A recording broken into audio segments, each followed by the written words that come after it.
La gran masa de juicios que llegaron a ser muchos más de 100.000 causas simultáneamente tramitadas en todo el país, iba a tener al tiempo que las respuestas cautelares dadas por los tribunales, diversos avances y resoluciones de la Corte Suprema que en buena medida iban a desandar los criterios que la misma Corte había sentado en Smith y en Bustos. El primero de los casos que vamos a considerar en esta nueva fase de la trayectoria de la Corte Suprema es el caso Cabrera, que la Corte falla en julio de 2004. Y este caso concernía a los llamados amparos de segunda generación. La especificación permitía el retiro de los depósitos en dólares, nominados en dólares, a una tasa de conversión de $1.40 por dólar, y mucha gente los había retirado. El caso en particular, este caso Cabrera, tiene que ver con una persona que había hecho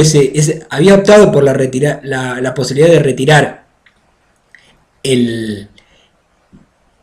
monto que tenía depositado en dólares con la especificación a 1.40, pero luego de haber hecho el retiro hacía un amparo para reclamar la diferencia entre esa suma y lo que en ese momento implicaba la cotización del dólar, que estaba alrededor de 3 pesos. Y estos eran la serie de los llamados amparos de segunda generación, de gente que había retirado y buscaba diferencias. Y la Corte de alguna forma clausura la admisibilidad de estos basándose en la doctrina de los actos propios. Habíamos visto la doctrina de los actos propios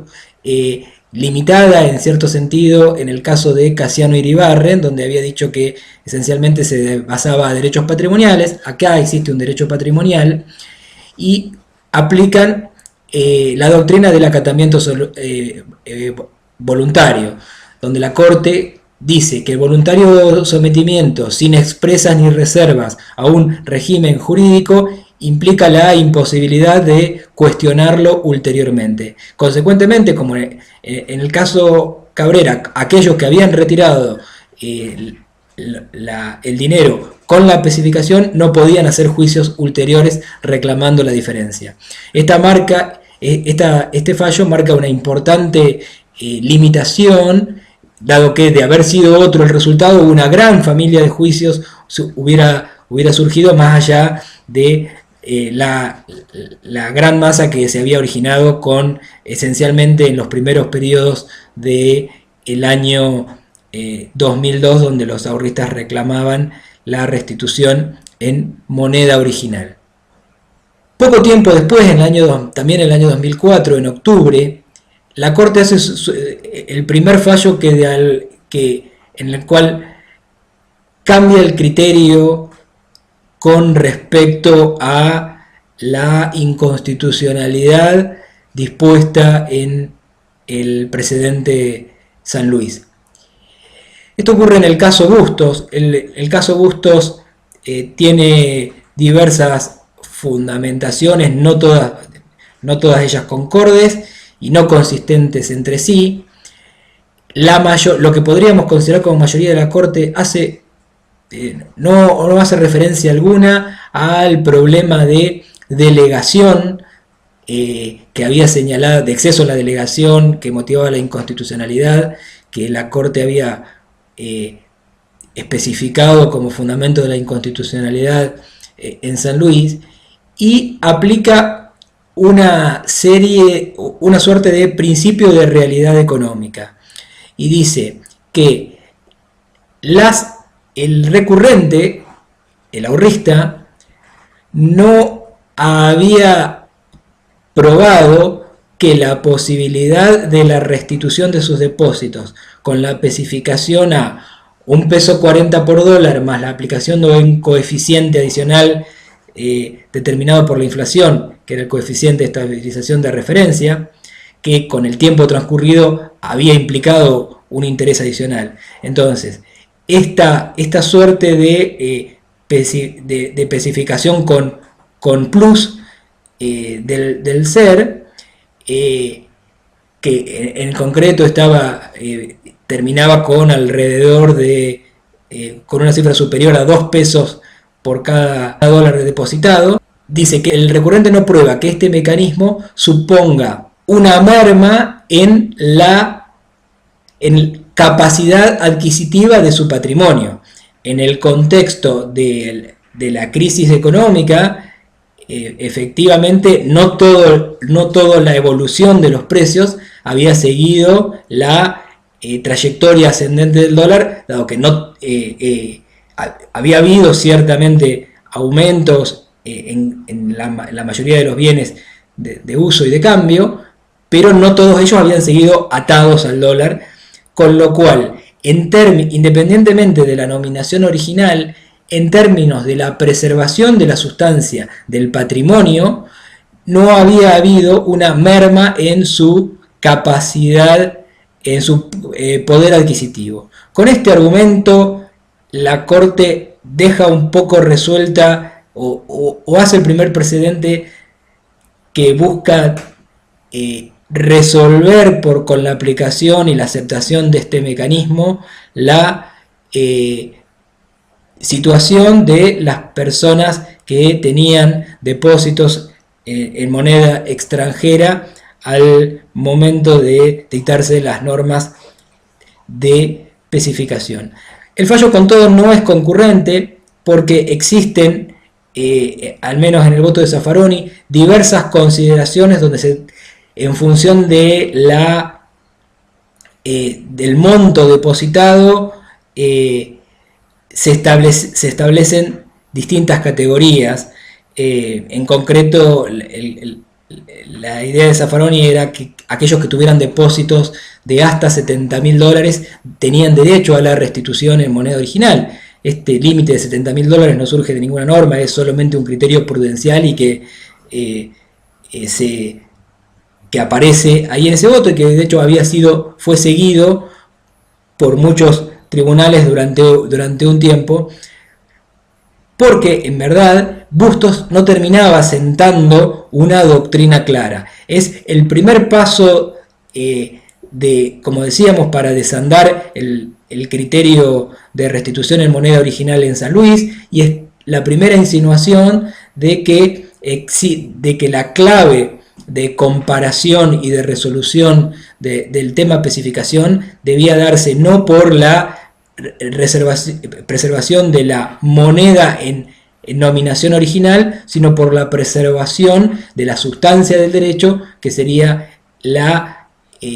cantidad de bienes y o servicios que se pueden comprar con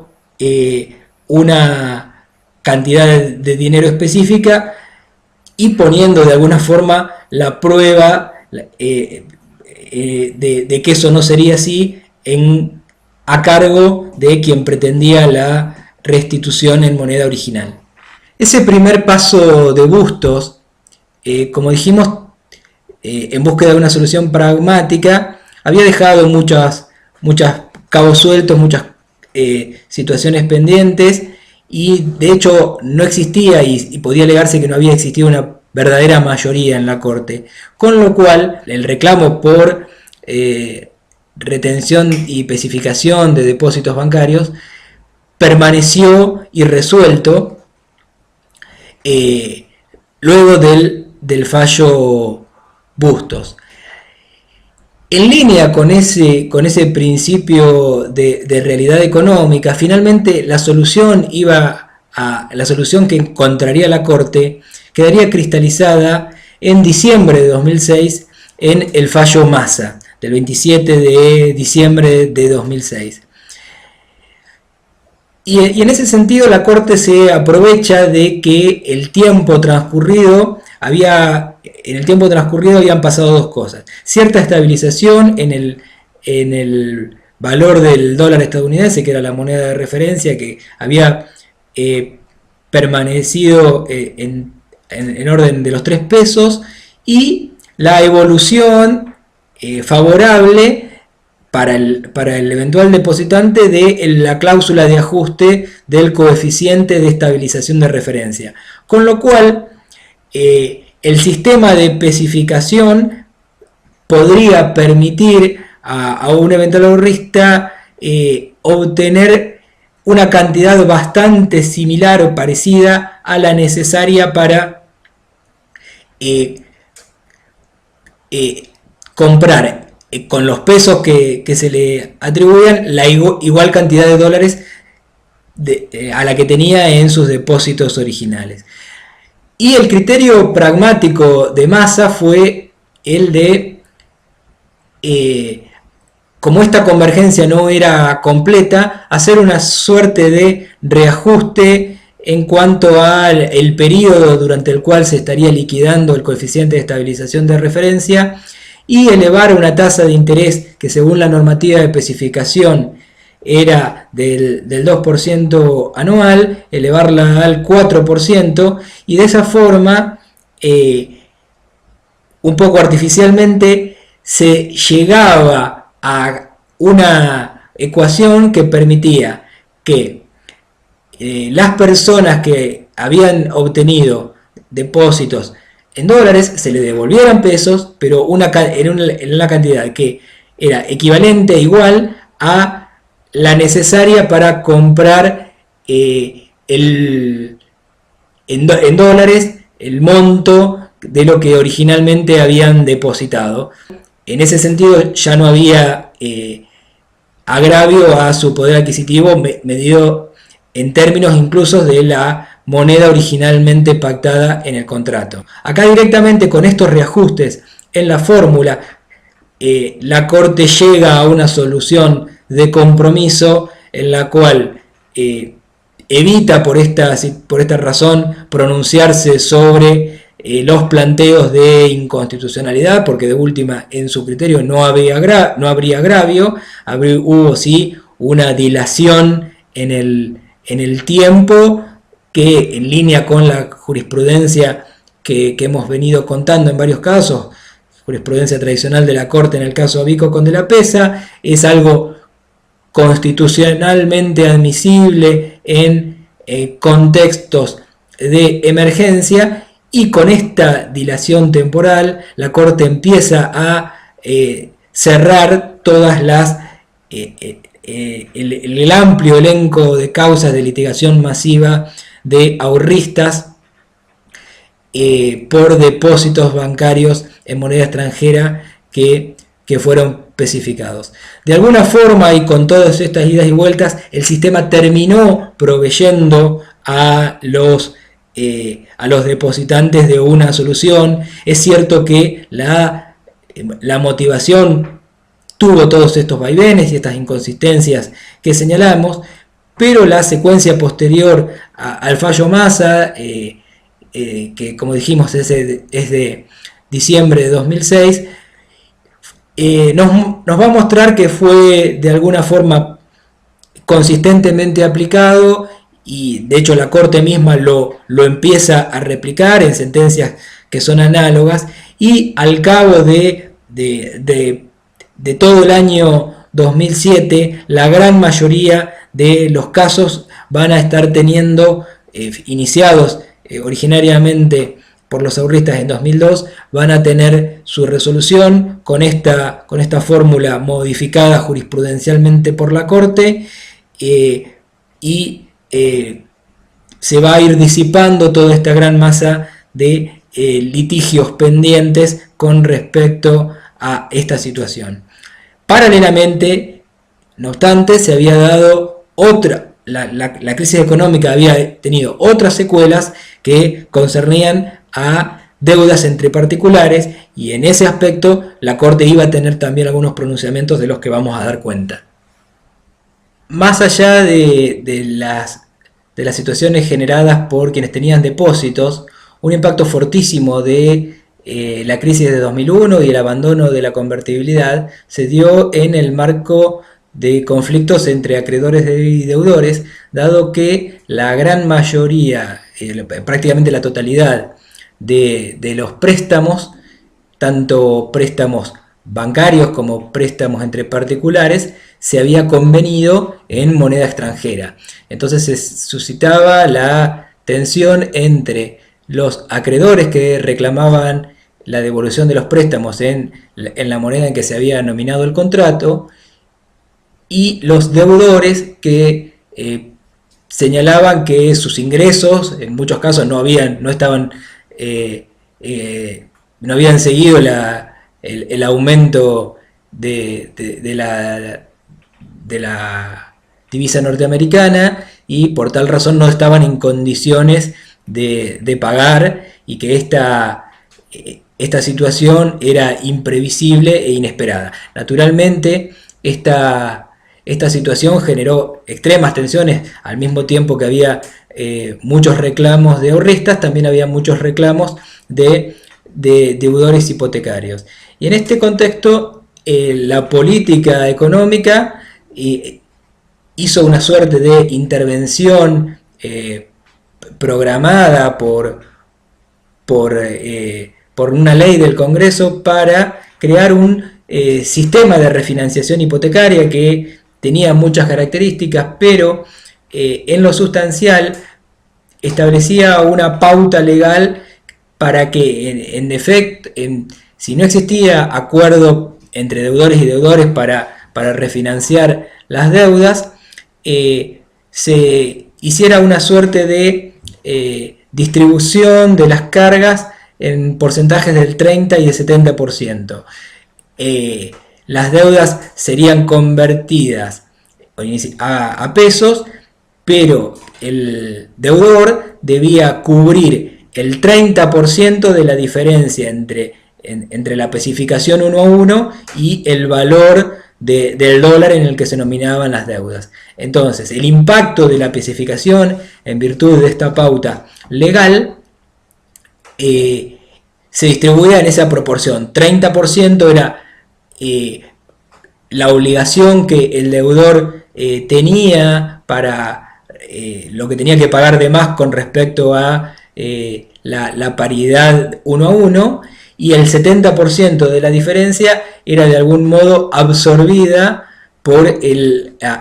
acreedor. Esta pauta legal fue declarada admisible por la Corte Suprema en el caso Rinaldi. Fue fallado el 15 de marzo de 2007 y marca el principio de el ordenamiento de diversos criterios que los tribunales habían estado aplicando, siguiendo en verdad en muchos casos la pauta de esta ley, pero en otros casos se había declarado la inconstitucionalidad. La Corte interpreta que esta pauta, donde el costo aparece sustancialmente soportado por el acreedor, pero no existe una especificación estricta, esta suerte de distribución o especificación asimétrica o distribución asimétrica del esfuerzo se justifica en virtud de que en condiciones normales la parte predisponente o la parte más poderosa en una contratación es el acreedor, y teniendo en cuenta que que existe una prioridad de protección de la vivienda única, y que este sistema estaba originariamente dirigido y legalmente limitado a deudas de monto original menor a 100.000 pesos, 100.000 dólares en la paridad,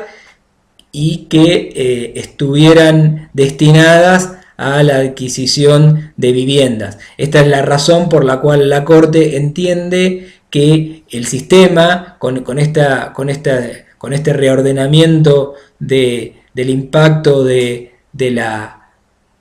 especificación asimétrica, el sistema era un reordenamiento adecuado, equitativo y constitucional. Existen muchos casos, como dijimos, relativos a aplicaciones o criterios jurisprudenciales relacionados con los conflictos derivados de deudas y préstamos,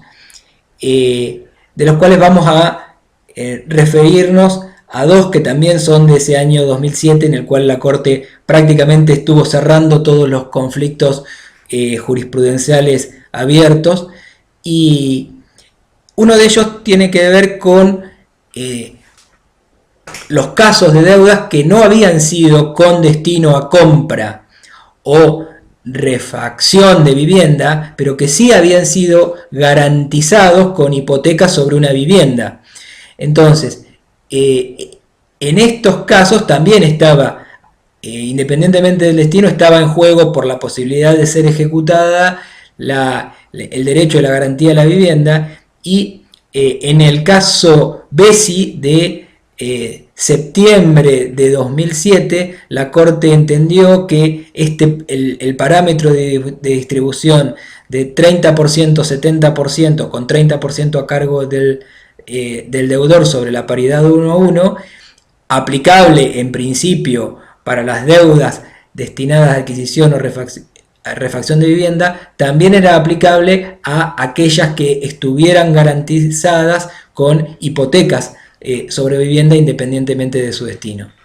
El tercer caso que queremos resaltar sobre estos arreglos de deudas entre particulares iba a ser fallado por la Corte hacia el final de ese año, el 18 de diciembre de 2007, y es el caso Longobardi, que sienta la doctrina del esfuerzo compartido. En este caso, a diferencia de los anteriores, se había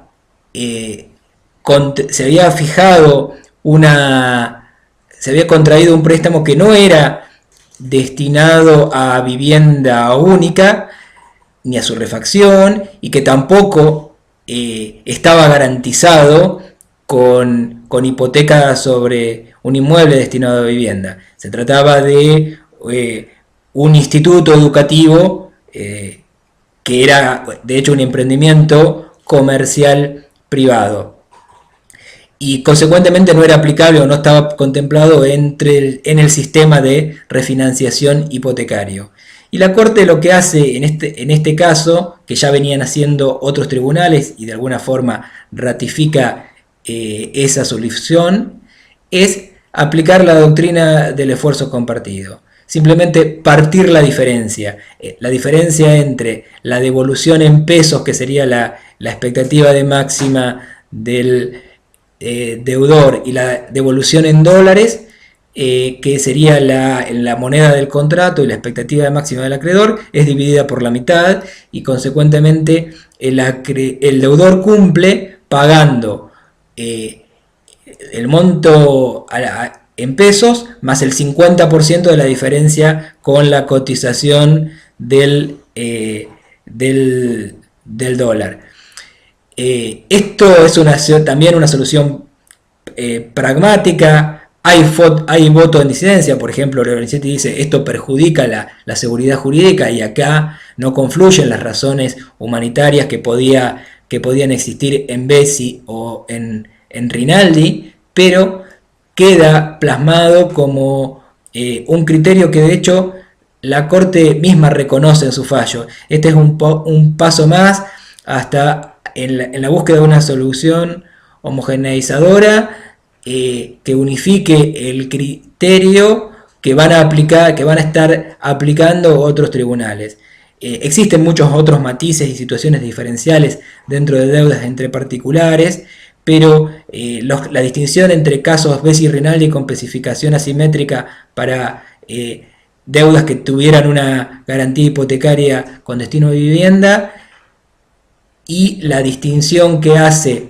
en Longobardi en deudas contraídas en dólares que no tuvieran ese destino ni tuvieran un inmueble vivienda como garantía, marca las dos vertientes con las cuales la Corte, con un criterio pragmático, trató de saldar esas diferencias entre acreedores y deudores con un criterio, si se quiere, de equidad, para ir resolviendo todo el impacto que en el sistema económico había acarreado el abandono de la convertibilidad y y las consecuencias que ellos tuvieron sobre las deudas del sistema privado.